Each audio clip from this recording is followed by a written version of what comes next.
Hola a todos y bienvenidos a este vídeo. Este vídeo es uno de una serie de vídeos en los que vamos a trabajar las funciones que nos ofrece JavaScript para trabajar sobre arrays.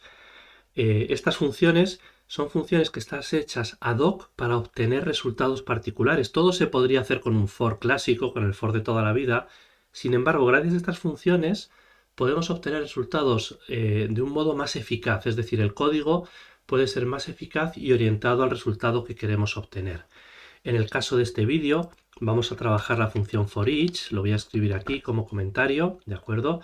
Que es una función que recorre todos los elementos de un array y hace algo con ellos.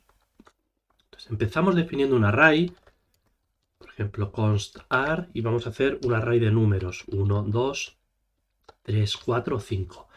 Como hemos dicho en otras ocasiones, cuando el tipo se puede inferir, no es necesario especificarlo. De hecho, si nos ponemos aquí encima, ya nos dice automáticamente que este array es un array de números. Si quisiéramos ponerlo explícitamente, simplemente diríamos que es un array de números. Pero como ya hemos indicado, cuando se puede deducir el tipo a partir del valor que tiene, no es necesario especificarlo. Vamos a dejarlo especificado, pero es bueno que entendamos que no es necesario, aunque puede ser conveniente simplemente por claridad.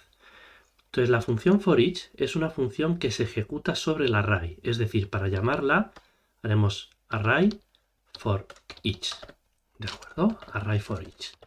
Y esta función va a recibir un solo parámetro y este parámetro va a ser a su vez otra función. Habíamos dicho ya que las funciones en JavaScript son variables y por lo tanto podemos ya sea devolverlas desde otras funciones o ya sea pasárselas a una función como parámetro. Imaginemos una función que lo que hace es recibir un número como parámetro y mostrarlo por pantalla. Esta función podría ser, por ejemplo, la función muestra, que recibe un número a number y lo que hace es mostrarlo por pantalla, console.log de a. ¿De acuerdo? La función muestra lo que hace es recibir un número y lo muestra por pantalla. Entonces la función forEach hemos dicho que lo que hace es recibir una función y lo que va a hacer es ejecutar esa función para cada uno de los elementos del array. Por ejemplo, si yo hago forEach muestra, es decir, la función que recibe el forEach o el parámetro que recibe el forEach es la función muestra, lo que va a hacer es muestra 1, muestra 2, muestra 3, muestra 4, muestra 5. Por lo tanto, mostrará por pantalla cada uno de los elementos del array. Vamos a repasar para que quede claro qué hace el forEach.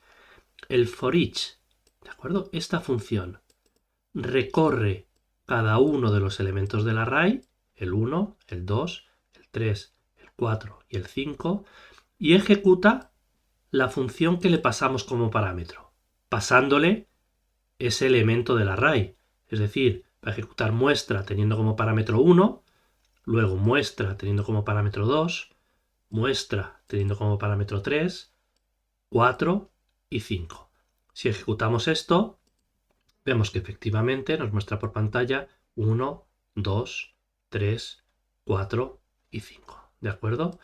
Fijaos que yo la función muestra, esto también lo vimos en clase, puedo pasarla ya sea como una función que he definido fuera, pero habitualmente lo que voy a hacer es definirla directamente en el parámetro. Array forEach, y definirla directamente en el parámetro no es más que poner su valor, es decir, poner esto en el parámetro forEach y le paso la función muestra. Es importante que entendamos que la línea 7 y la línea 9 son idénticas. En la línea 7 le estoy pasando la función que he declarado antes, mientras que en la línea 9 le estoy pasando la función directamente declarada en el parámetro. Pero de nuevo, fijaos, estoy exactamente pasándole esto, ¿de acuerdo? Estoy exactamente pasándole esto. Es decir, la línea 7 y la línea 9 son idénticas. Esta es la función más sencilla del forEach y lo que quiero mostraros ahora es cómo efectivamente el tipo influye. Si yo en A le digo que es un string, ¿de acuerdo? Aquí me da un error. Porque ¿de qué es el array? El array es un array de números. Tengo aquí el array es un array de números.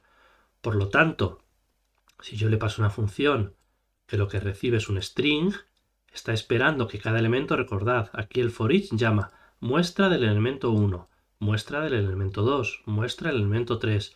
Por lo tanto, aquí muestra, esto tiene que ser un número. Si no es un número, yo no puedo pasarle esta función al for each, ¿de acuerdo? Tiene que ser un número. De hecho, si yo, en el caso de la definición online, ¿de acuerdo? En este caso, no especifico el tipo, él automáticamente, fijaos, automáticamente sabe determinar que el parámetro A tiene que ser un número. ¿Por qué el parámetro A tiene que ser un número? Porque estamos en un array de números. Si yo por el contrario hiciera const array2, voy a decir que es un array de string, que lo que tiene es hola y adiós. Y lo que hago es array2 for each a o elem, suele ser lo que se suele poner, pero es lo mismo elem, y console log elem. Es decir, para cada elemento de esta array va a hacer un console log. Fijaos que el TypeScript es capaz de saber que elem va a ser un string. ¿De acuerdo? ¿Por qué? Porque estoy llamando a for each sobre un array de string. ¿De acuerdo? Vamos a profundizar un poquito más en la función for each. Hemos dicho que la función for each recibe una función, ¿de acuerdo? Recibe una función que la defino en línea, que es cada elemento, ¿de acuerdo? En este caso, cada elemento será un número porque el array es de números. Bueno, pues indicar que el for each puede recibir la función, esta función, puede recibir un segundo parámetro que sea el índice, ¿de acuerdo? Que por lo tanto también será un número. El índice del array, sabiendo que el array empieza en índice 0, 1, 2, 3, 4. Por no confundirnos con números, vamos a poner números un poco más extraños, 22, 31, 423 y 12. Entonces, esta función, la función que yo le estoy pasando aquí, lo que va a recibir es el elemento, es decir, 22, 31, 423, 12, y su índice. Por lo tanto, en la primera iteración recibirá 22 y 0. Luego 31, 1.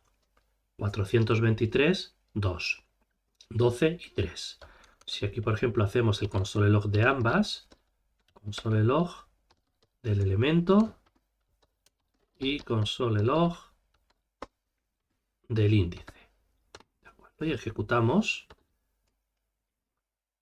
Vemos que efectivamente es 22 es el elemento, 0 es el índice, 31 el elemento, 1 el índice, etcétera, etcétera.